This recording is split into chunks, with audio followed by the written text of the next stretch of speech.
Uhlelo lokuthuthukisa indawo yokuhlala ebizwa ngeSoweto Homemakers eWhite City okuhloswe ngalo ukuhlomulisa izakhamuzi lubangela umphakathi ukuthi uhlukane phakathi. Izakhamuzi ezithile zikholelwa ukuthi ingxenye ethile yomhlaba ekhethwe njengendawo yezemidlalo kufanele ihlale ingathintwa umuntu. Phakathi nentuthuko kuyilapho abanye betusa ukwakhiwa kabusha kwayo kuphelele. Iprojekthi okwamanje yaqhubeka namapayipi asefakiwe endaweni.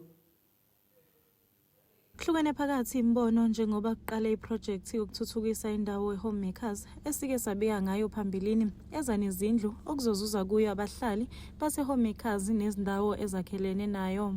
Namhlanje umphakathi ubambe umhlangano mayelana nalolu daba kanti ungisonkontileka uchaze kanjena. We have partnered ne-JPC ukuthi sithuthukise the whole land cover iHomemakers and the surrounding areas.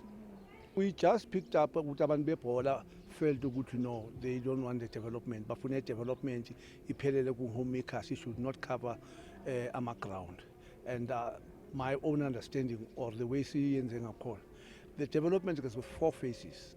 The first phase is infrastructure, bulk infrastructure, sifaka ama-sewage, sifaka ama-pipe yonke lento. The second part, we will be working on housing, making sure that we build houses for our people, including abantu base-Homemakers, including abantu base. Umphakathi uthi umoya uyaphuka ngabantu abazicabangela bodwa njengoba ke sesiside isikhathi befuna izindlu.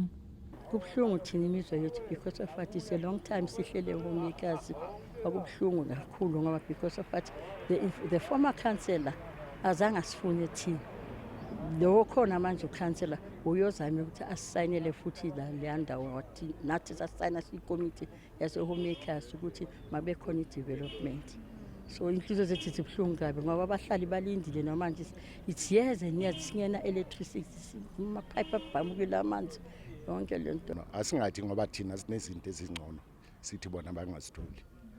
And so ngizwa ubuhlungu mangithola ukuthi kunabantu abafuna ukublocker iproject and labo bantu labo esikhathini esiningi they are serving their own interests. ISoweto Homemakers ilindele iproject ezohlomulisa umphakathi ngezindlu ezinesizotha, ugesi kanye namanzi ezilinganisela phezulu kwekhulu. Udaba lwezindlu luyaqhubeka nokuba udaba olubucayi kwelakuleli njengoba kunabantu ababhalisela izindlu ngonyaka ka-1996 kodwa kuze kube yimanje basalindile. Izindabeni zeSoweto TV, ngikuNokulunga Mthembu ngise-White City Jabavu.